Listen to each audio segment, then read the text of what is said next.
Nigeria's democracy has come of age, having endured for 20 years without any rude interruption.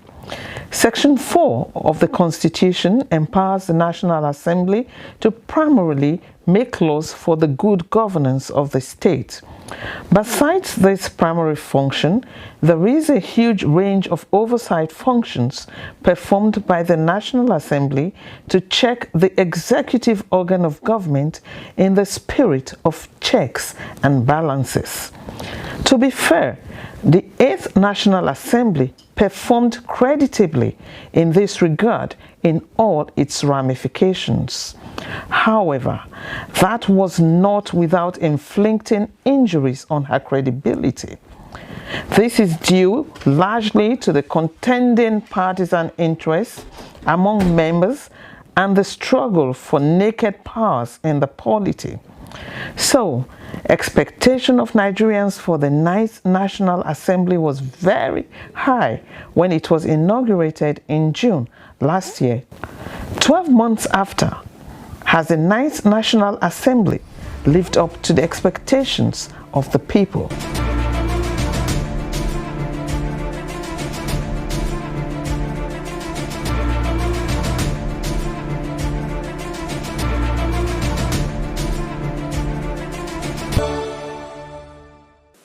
Hello and welcome to Break It Down.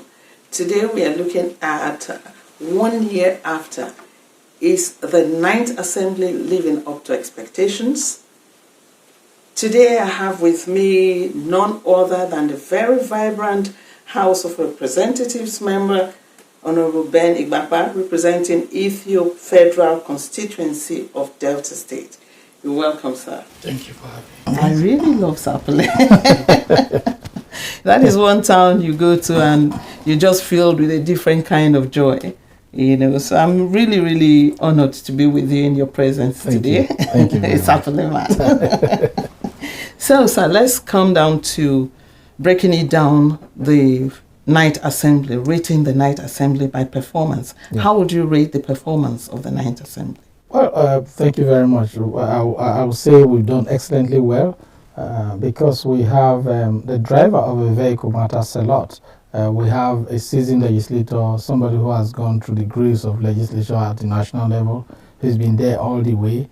He's been a minority leader. He's been a majority leader. Today he's the Speaker of the House. So he's like a teacher to a lot of us who are coming for the first time. He's somebody who listens to you no matter what you're bringing to the table, so long as it's for national interest, he's bipartisan. So he's been a wonderful driver, and I can confirm that we're not doing badly as a house. Okay, you're not doing badly because we are hitting up the polity right now. That brings me to my second question. Yeah. The cordial relationship between the executive and the National Assembly. Nigerians are not too comfortable with that chummy relationship.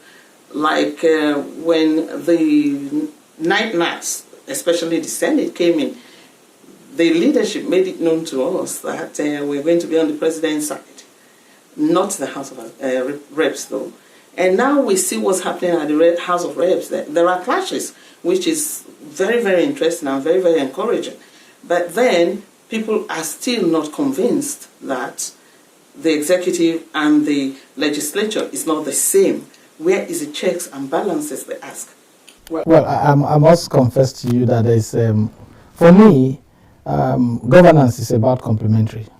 It's about complementary and complement to one another. It doesn't matter that the legislative arm and the executive arm should be at loggerhead to show that there's checks and balances. It doesn't show that that is how we can develop the country. The country can only develop when all of us are together on the same page, but where there are areas of disagreement because of the principle of separation of powers, we can disagree, and you will understand that actually there are areas of disagreement when it comes to it. So like people do say, I don't think it is only when the two arms of government are dagger drawn that Nigeria will progress. It is better when the two arms are cooperating, they are complementing each other, and where there are areas of disagreement, they come together and find a common ground. That is when Nigeria will grow. Yeah, until now we thought it was too chummy.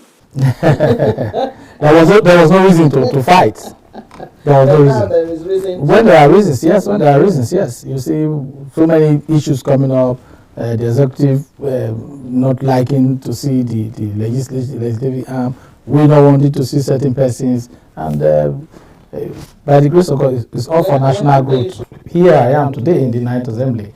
Because people keep asking what has been happening. Why didn't you people see the NDDC road or other roads? It's not just about NDDC.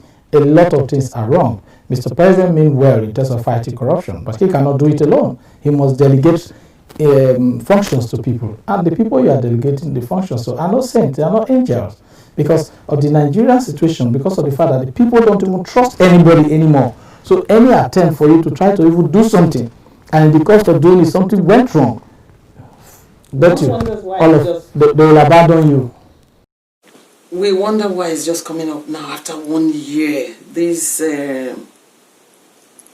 back and forth, this heat in the politics, because the people want it when there's heat between the two executive. Yes, that means someone is checking, someone is balancing.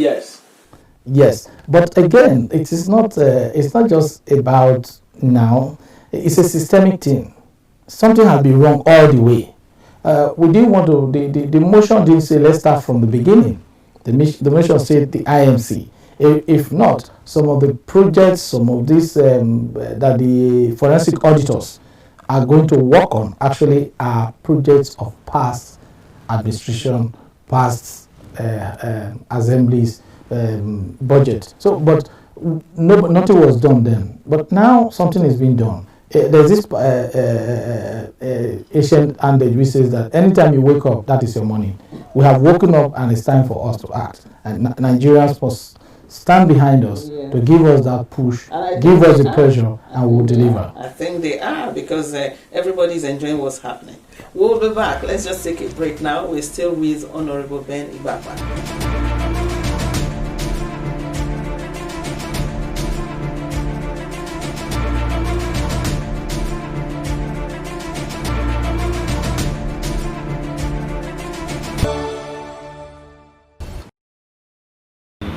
The Ninth National Assembly's function is to make law for the country, to make law. I think they work hand in hand with the judiciary. It implements whatever law that is made from the assembly.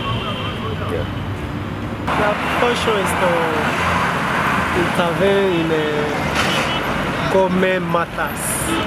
The matter arising as security, money looting, all these things, to intervene for all this matter, to take their duty, perform their duty well in Nigeria. Supposed to see people do things for people as rather they should do now. They're supposed to do things for people like something good for people as in COVID-19. Now they're supposed to help people. I think they were sent there to represent the country, Nigeria, right? Continue. They were sent there to represent Nigeria and to go there to just to represent the country.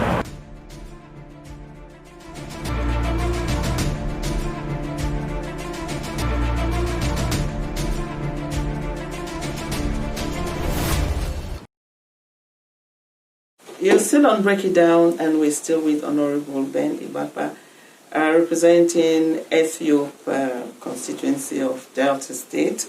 And let's look at a budget crisis has been is in the offing, if it's not already there, because of COVID-19.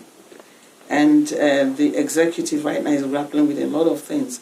What is the legislature doing to help the executive cushion the impending disaster, if there's any? Well, first, our role must be understood as enshrined in the 1999 Constitution, pursuant to Section 4 that establishes the legislative arm.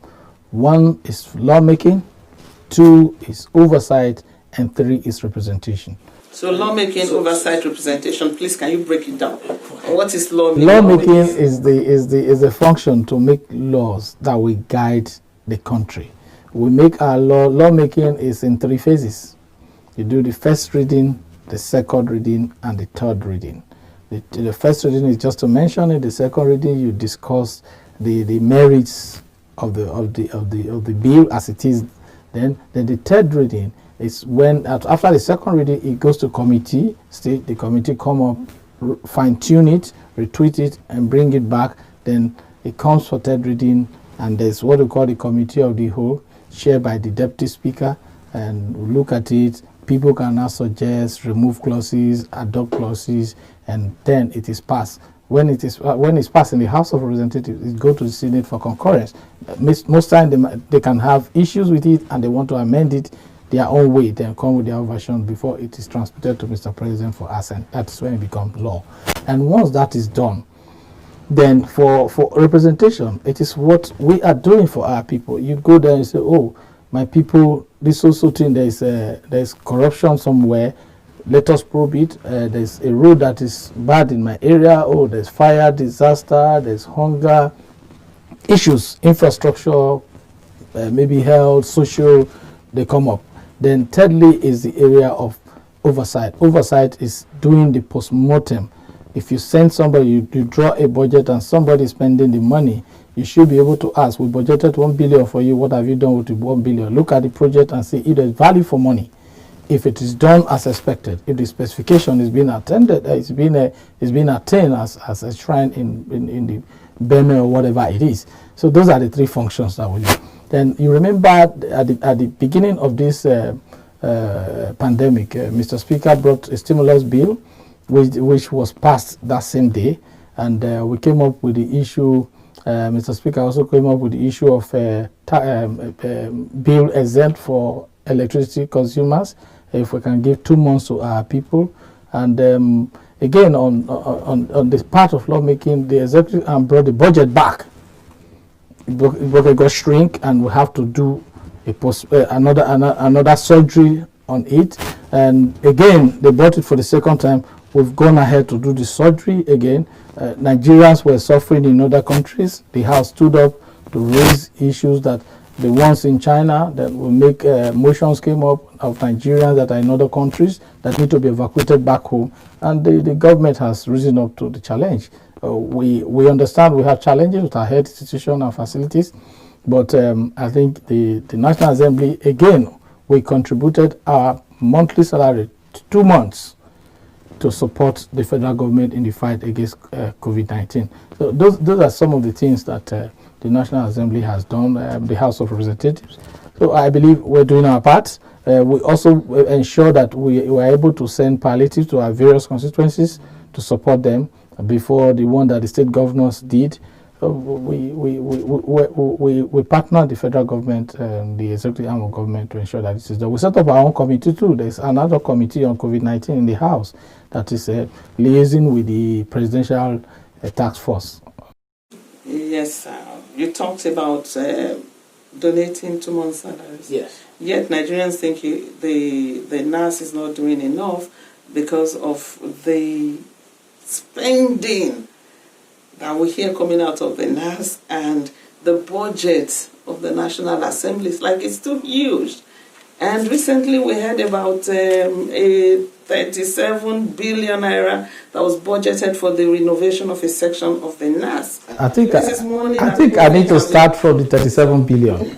The National Assembly, the facility, that is the building, does not belong to any legislator. It belongs to the FCDA, Federal Capital Development Authority. And the budget they're talking about is not even in our budget. It is FCDA budgets.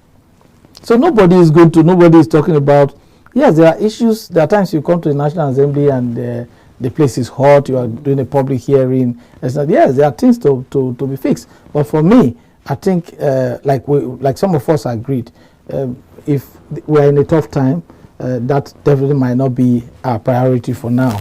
but doesn't mean, because the bane of the infrastructural debt and deficit that we're having in Nigeria is as a result of maintenance culture that we don't have. We should not allow our infrastructure, critical ones. Look at our national theater in Igomu. Some weeks ago, they have to give it to bankers to now build under the public-private partnership. We should not allow. If I have the opportunity to be in the executive arm and call the shots, I will set up what I will call emergency repair structure in place, where our road will not be, when at a pinpoint, the roads should be fixed. Because most of these roads that got billions to fix, they start with just one small spot. And nobody looks at it.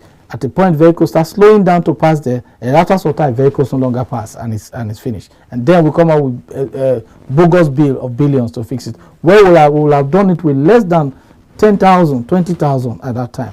If you go to foreign countries, there are times you see a road, you pass the road. On your way back, that road is being fixed. It's being removed, scarification is on, and they are going to do it again. You don't wait for it to get rotten. The National Assembly is a massive facility that I think should not be tolerable, because it's an institution. We also look at furnishing.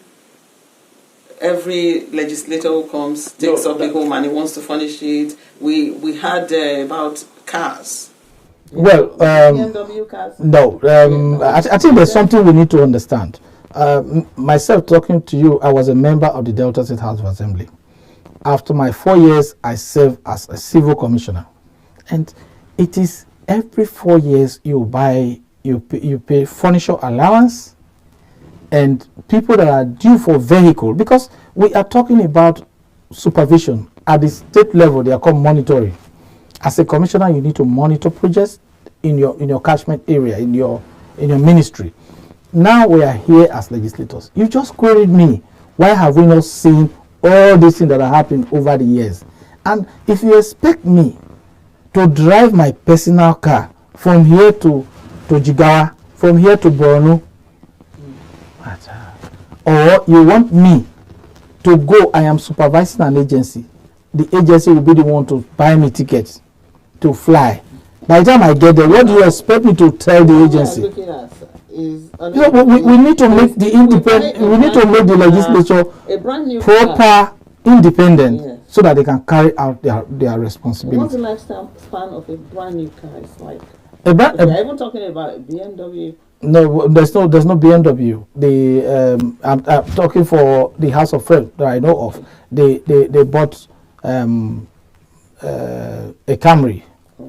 Camry, which, if you know, with the condition of our roads, it is not really too good. It will not be durable, because you need a car that can actually cross more distance. You are driving, you slow down somewhere before you know, with insecurity and everywhere. But that is what we can afford, and that is not a budgeted thing.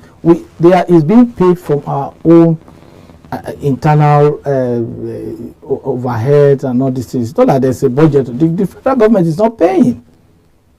It's not paying. Are you satisfied with executive compliance to resolutions? No, I wouldn't say I'm satisfied, because most times resolutions are actually they are persuasive. They don't carry the weight of law per se.